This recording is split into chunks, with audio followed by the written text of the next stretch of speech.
అయోధ్య రాముల వారిని తలుచుకోకుండా ఉండలేము. అలాగే అయోధ్య పూజా సామాగ్రి కూడా వాడకుండా ఉండలేము. అయోధ్య పూజా సామాగ్రి వాడండి, మీ పూజని పరిపూర్ణం చేసుకోండి. డీలర్షిప్, డిస్ట్రిబ్యూషన్, హోల్సేల్ కై సంప్రదించవలసిన నంబర్లు.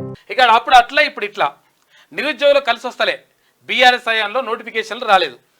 అయితే కాంగ్రెస్ సర్కార్లో నోటిఫికేషన్లు వచ్చినా ఎగ్జామ్ డేట్లతో సమస్యలు వస్తున్నాయి.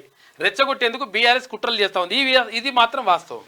నేను ఏమంటున్నానంటే ఫస్టే చెప్తా ఉన్నాను, మనం అంటే ఇంత కూడా జరగకపోతుండే అసలు. యాక్చువల్గా మీరు సూచన పాటిస్తే అయిపోతుండే.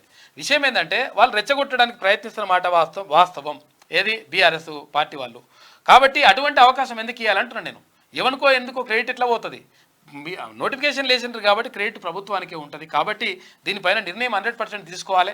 ఇవాళ ఎట్టి పరిస్థితుల్లో ఈ ఆర్టికల్ బీ టికెట్ అనేది పక్కకు పెట్టుండ్రి, పెట్టేసి ఇక్కడ 2 నెలల సమయం అండి. సమయం 100% ఇవ్వాలి. 3 నెలలు ఇస్తే పోయేదే. ఇక ఎగ్జామ్ డేట్లతో సమస్య రెచ్చగొట్టేందుకు బీఆర్ఎస్ కుట్రలు చేస్తూ ఉంది. అపోహలు సృష్టించి అమాయకుల్ని ట్రాప్లో పడేలా యత్నం చేస్తూ ఉంది. ఇరకట్టంలో నిరుద్యోగులు పడిపోతా ఉన్నారు. తెలంగాణలో నిరుద్యోగులకు సరికొత్త టెన్షన్ మొదలైంది. గత బీఆర్ఎస్ సర్కార్ హయాంలో 10 ఏళ్ల పాటు నోటిఫికేషన్లు లేక, ఉద్యోగాలు రాక యువత పడిన నరక యాతన అంతా ఇంత కాదు. కానీ కాంగ్రెస్ సర్కార్ వచ్చాక తెలంగాణలో ఊహించని మార్పులు చోటు చేసుకున్నాయి. ప్రధానంగా ప్రభుత్వ ఉద్యోగాలు నోటిఫికేషన్ల విషయంలో కీలక నిర్ణయాలు కాంగ్రెస్ సర్కార్ తీసుకుంది.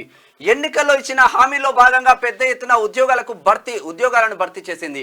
కాంగ్రెస్ అధికారంలోకి వచ్చిన కొద్ది రోజుల్లోనే దాదాపు 30,000కు పైగా ప్రభుత్వ ఉద్యోగాలను భర్తీ చేసింది. అయితే గ్రూప్స్ ఉద్యోగాలతో పాటు గతంలో ఎన్నడూ లేని విధంగా డిఎస్సిని నిర్వహించే విషయంలో నిరుద్యోగుల్లో కొంతమేర సందిగ్ధత ఏర్పడింది. గ్రూప్ 1 డిఎస్సి ఉద్యోగాల విషయంలో వాళ్ళు చెప్తున్న నిరుద్యోగుల నుంచి కొంత వ్యతిరేకత ఎదురవుతుంది. ఈ క్రమంలోనే పలు సందర్భాల్లో నిరుద్యోగులు ధర్నాలు, ఆందోళనకు దిగిన సంగతి తెలిసిందే. అయితే వాస్తవానికి గత 10 ఏళ్లలో బీఆర్ఎస్ సర్కార్ ఒక్క ఉద్యోగం ఇవ్వలేకపోయింది. అంటే ఇక్కడ కొన్ని నోటిఫికేషన్లకు సంబంధించి. కానీ కాంగ్రెస్ సర్కార్ భారీ స్థాయిలో ఉద్యోగాలు భర్తీ చేస్తున్నా ఆందోళనలు, ధర్నాలు జరుగుతుండడం వెనుక బీఆర్ఎస్ కుట్రకోణం లేకపోలేదు. అయితే లేనిపోని అపోహలు సృష్టించి నిరుద్యోగ యువతను తప్పుదారి పట్టించేందుకు బీఆర్ఎస్ చేయని కుయుక్తులు లేవంటే అతిశయోక్తి కాదు. నిజానికి నిరుద్యోగుల వాదనలో కొంతమేర నిజం లేకపోలేదు. ఎందుకంటే కానీ దాన్ని క్యాచ్ చేసుకుని బీఆర్ఎస్ తప్పుడు సంకేతాలతో రెచ్చగొట్టడం గమనార్హం. నాడు ఉద్యోగాలు ఇవ్వకుండా మోసం చేసిన బీఆర్ఎస్ ఇవాళ నిరుద్యోగుల పక్షాన దొంగ పోరాటం చేయడం అనేది నిజంగా చర్చనీయాంశంగా మారింది. ఎగ్జామ్ వాయిదా వేయాలని చెప్పేసి ఇది వాస్తవానికి ఎవరు చేసిందో కాదు, వాళ్ళు చేస్తున్నారు. వాళ్ళు క్యాచ్ చేసుకునే ప్రయత్నం చేస్తున్నారు. క్యాచ్ చేసుకోవద్దు అంటే మీరు నిర్ణయం. రాజకీయ పార్టీ రాజకీయమే చేస్తుంది అనుకోండి. వాస్తవానికి జూలై 7న గ్రూప్ 1 ప్రిలిమ్స్ ఫలితాలు వెలువడ్డాయి. అయితే గ్రూప్ 1 పరీక్షకు హాజరైన అభ్యర్థుల నుంచి మెయిన్స్ పరీక్షకు 1:100 నిష్పత్తిలో ఎంపిక చేయాలని అభ్యర్థులు డిమాండ్ చేశారు. ఎన్నికల సమయంలో కాంగ్రెస్ ఈ మేరకు హామీలు ఇచ్చిందని నిరుద్యోగులు చెప్తున్నారు. ఈ క్రమంలోనే రాష్ట్ర వ్యాప్తంగా ఆందోళన చేపట్టారు. అయితే